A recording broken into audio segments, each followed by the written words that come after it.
Comment lancer une modèle OnlyFans/meme rapidement et correctement, c'est ce qu'on va voir dans cette vidéo parce que je sais que c'est un petit peu compliqué des fois lorsqu'on démarre, on ne sait pas forcément ce qu'on doit faire et évidemment on a une pression aux yeux des modèles, on doit assurer et donc c'est justement le but de cette vidéo pour que vous ayez vraiment une vision claire et nette de ce qu'il faut faire une fois qu'on a signé la modèle et qu'on a le contrat signé du coup, qu'on l'a reçu tout simplement.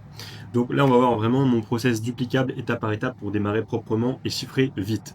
Donc c'est au tout début que tout se joue.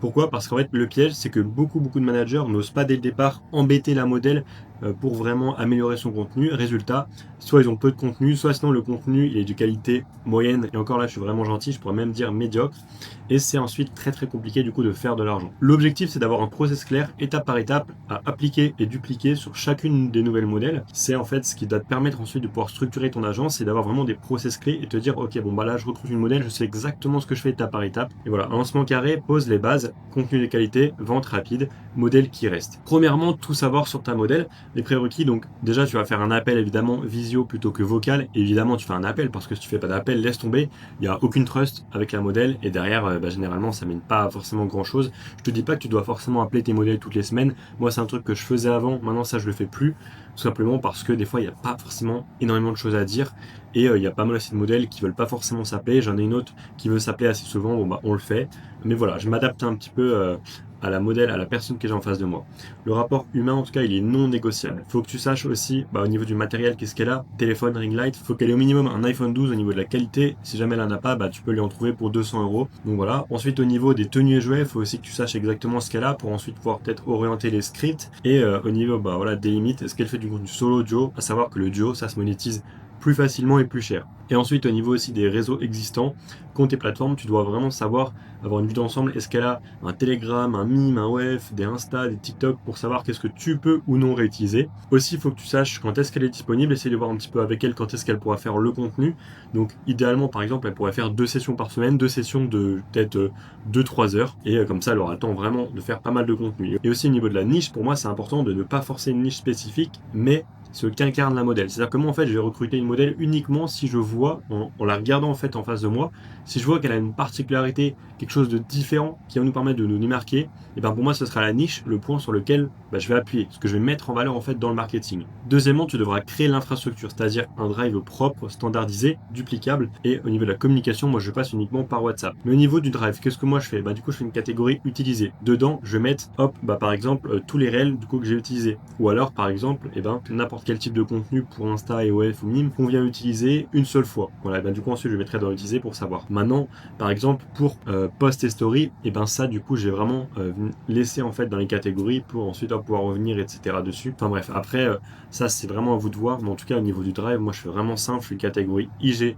avec réel post story, OF, feed, script 1, 2, 3 et surtout utiliser comme ça, voilà comme je l'ai dit, dès qu'il y a un contenu utilisé que je veux pas réutiliser, hop je le mets dans utiliser. Et aussi dans ancien contenu, c'est là en fait où la modèle va venir déposer tout son ancien contenu. Ça nous permettra de vraiment gagner du temps et de ne pas partir de zéro, de ne pas galérer pendant les premiers jours si jamais n'a pas encore fait les premiers nouveaux contenus. C'est important vraiment d'avoir un drive qui est simple, clair et net parce qu'en fait sinon ça va créer la friction, c'est trop de catégories. Récemment là j'ai même recruté une modèle, j'ai vu le drive, je me suis dit comment c'est possible. J'arrive, j'ouvre le drive, je vois 30 catégories, il y a de tout et n'importe quoi, c'est même pas trié, il y a même des catégories vides et tout. Enfin bref, honnêtement après c'est un bordel pour s'y retrouver et c'est pas du tout pro, carré et organisé. Et donc du coup voilà, donc, au début la modèle elle dépose tout son ancien contenu dans la catégorie ancien contenu et ensuite le nouveau contenu sera déposé dans la catégorie IG. Alors ça peut être IG TikTok, ça peut être OF, ça peut être aussi Mime évidemment. On réutilise pour les deux plateformes. Ensuite, on devra créer le compte OF ou Mime. 2 options selon la modèle. Si elle a déjà un compte, on fait un état des lieux des comptes directement, mais ça on verra après. Donc première option, on doit lui créer le compte OF, le compte Mime.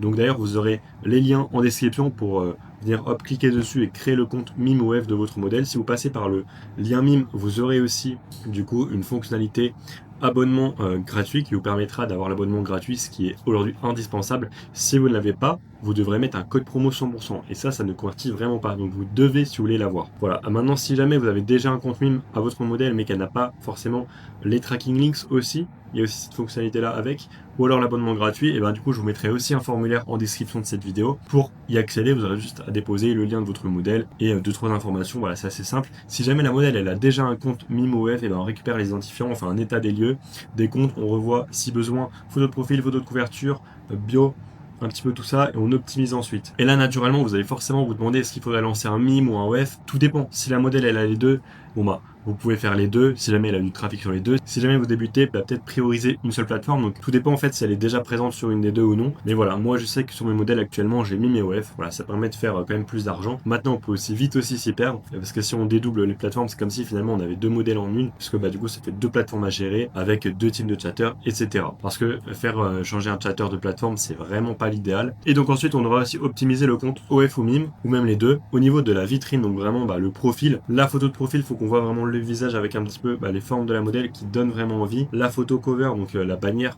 ce sera un format vraiment étiré. Donc bah pareil, il faudra demander à la modèle une photo exprès pour ce type de contenu là. Ensuite au niveau du pseudo, on va venir mettre un prénom naturel.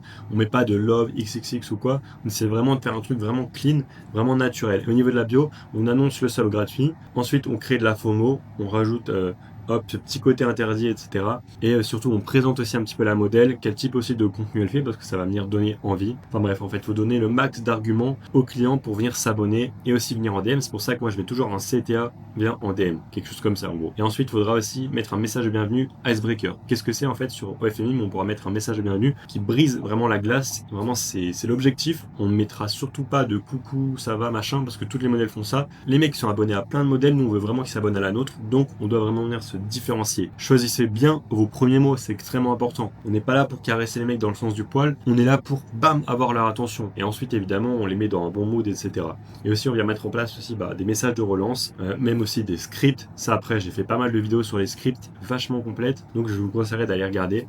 Du coup en utilisant le CRM, donc moi je mettrai mon CRM que j'utilise en description. Ensuite on va venir évidemment créer les comptes Instagram et TikTok. Alors au début je vous conseille vraiment donc de faire Instagram et TikTok. Après il y en a d'autres plateformes, il y a du Thread, il y a du Twitter, il y en a pas mal d'autres. En vrai, il y a Reddit, mais après marché FR, je ne conseille pas forcément. Je pense que c'est beaucoup plus marché US ça. Mais je vous conseille en fait dès le début, dès que vous signez la modèle, bam, vous commencez à créer les comptes. Pareil, j'ai déjà fait aussi des vidéos sur comment éviter les bans sur Instagram. Donc il suffit pas de créer un compte et hop, on n'aura pas de ban. Bien évidemment, il y a un setup à avoir. Donc allez regarder aussi ces vidéos-là. TikTok, c'est un petit peu plus chill, mais dans tous les cas, il faudra faire un warm-up. Et dans tous les cas, TikTok redirige vers Insta, qui redirige via une landing page en story à la une vers la plateforme privée Mime ou OF. Les bios et textes, pareil, on ne sexualise pas, on veut garder une image élevée, désirable de la modèle.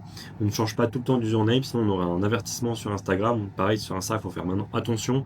Quand on a un compte, on se connecte pas à deux endroits différents en même temps, warm-up et tout, avec la modèle. Vraiment, faites les choses carrées. C'est une personne qui gère un compte de A à Z. Et voilà, faut pas que le compte il change de continent comme ça tous les jours. Ensuite, direction ou alors même d'IP, tout simplement. Ensuite, la direction artistique, faut que ce soit vraiment soft, contenu de femme lambda, désirable. Alors ça, c'est vraiment pour les photos.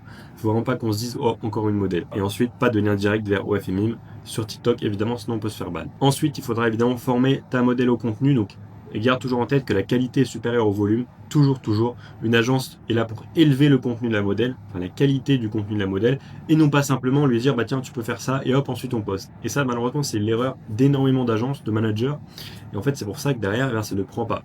Tu es là pour améliorer le contenu, il faut vraiment faire un effort là. J'ai jamais vu une seule modèle qui avait du contenu parfait dès le début. Et pourtant, j'ai travaillé avec pas mal de modèles qui ont déjà eu de l'expérience et des managers avant. Ensuite, il faut expliquer chaque type de contenu. Post, story, réel, feed, script, on explique à la modèle et surtout on lui donne des exemples. Les modèles, elles veulent des exemples. Vous devez retirer toute la charge mentale qu'elles peuvent avoir. Et donc pour ça, elles ne doivent pas réfléchir, si vous voulez. Vous devez vraiment les guider de A à Z. Évidemment, on va pas venir demander tout le contenu parce que si tout est pas bon à cause de peut-être un détail, ça va être vraiment du gâchis et une perte de temps pour elles.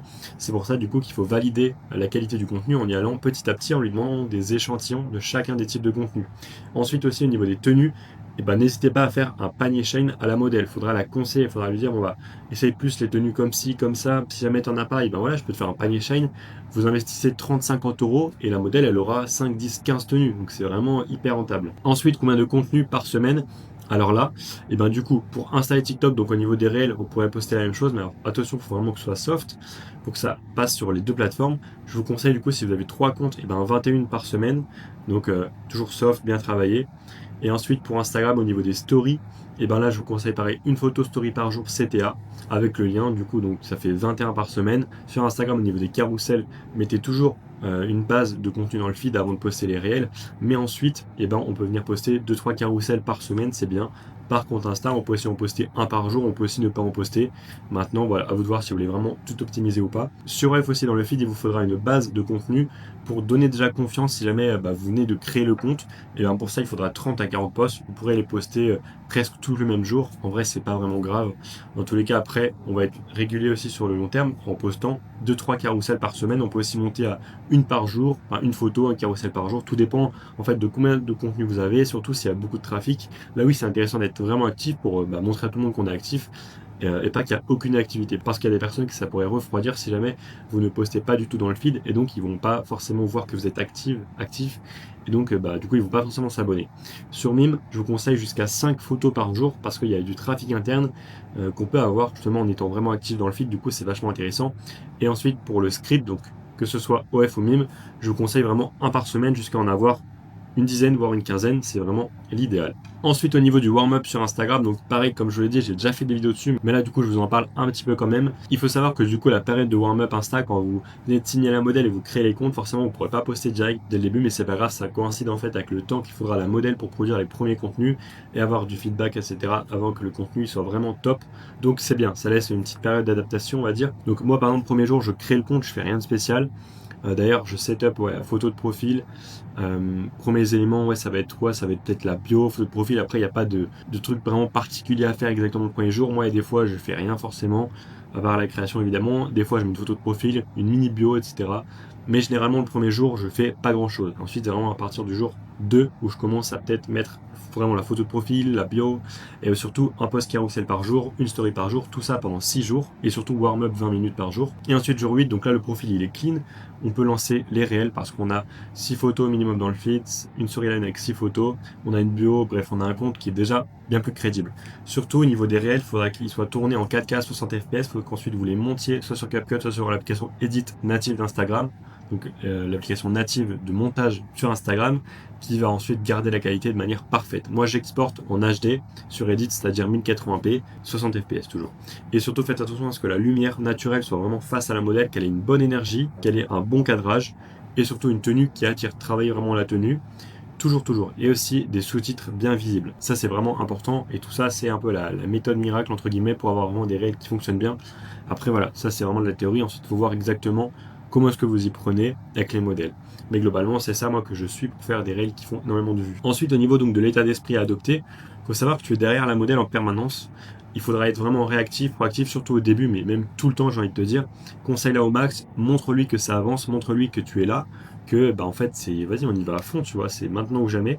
Ensuite, dès la signature, donc tu crées les comptes IG TikTok pour ne pas perdre de temps. Il faut savoir que tout démarre immédiatement, tu ne dois pas te reposer sur tes lauriers. Lorsque tu recrutes une modèle, tu ne dois pas être là à te prélasser en attendant la modèle.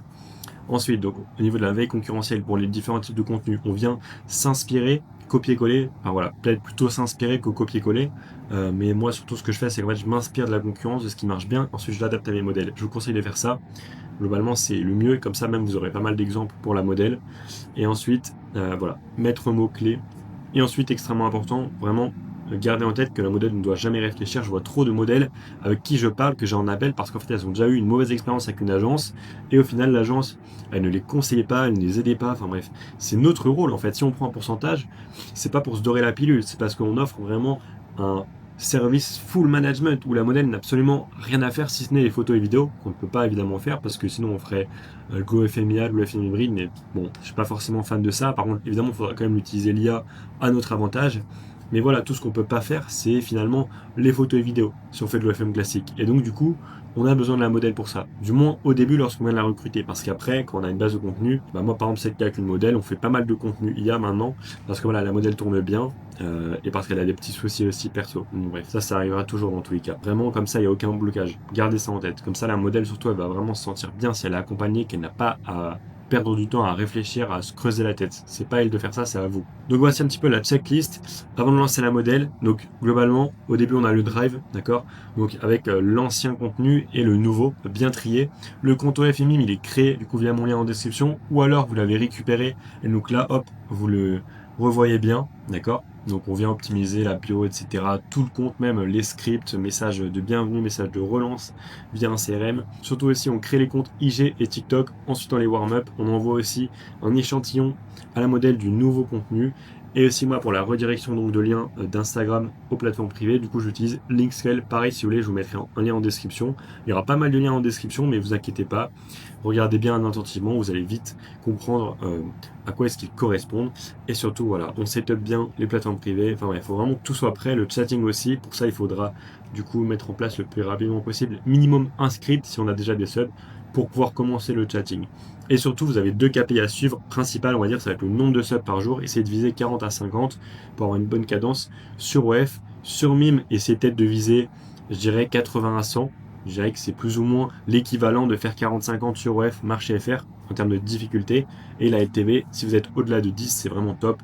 Sur OF, sur Mime, essayez d'être au moins au-delà de 5-6. Et là, c'est vraiment bien. Parce qu'en fait, le trafic interne, c'est beaucoup de trafic qui va venir facilement, qui n'est pas hyper qualifié, donc ça va venir baisser automatiquement la LTV. Mais c'est quand même des opportunités de vente, donc ne les négligez pas. Et donc voilà, comme ça, soit on aura la LTV globale de la plateforme. Et au début, on chatte soi-même, ou alors, si on a déjà une expérience, eh ben, on met en place une équipe de chatting. C'est ce que moi, évidemment, je fais. Je ne chatte plus depuis belle lurette. Mais en tout cas, si on démarre, on chatte soi-même. On ne doit jamais déléguer quelque chose qu'on n'a pas fait, qu'on ne connaît pas, ou dans lequel peut-être on n'a pas eu des bons résultats. Donc maintenant, n'oublie pas, si jamais tu souhaites lancer ou scaler ton agence OFM et aller chercher des gros résultats, et ben, clique sur le lien qui sera en description pour réserver un appel avec un membre de mon équipe. On verra ensemble si tu es en capacité de rejoindre l'accompagnement ou non, et si c'est le bon moment pour toi. Et si maintenant la vidéo t'a plu, n'hésite pas à la liker, à la commenter et surtout à t'abonner. Moi je te dis à la prochaine, ciao.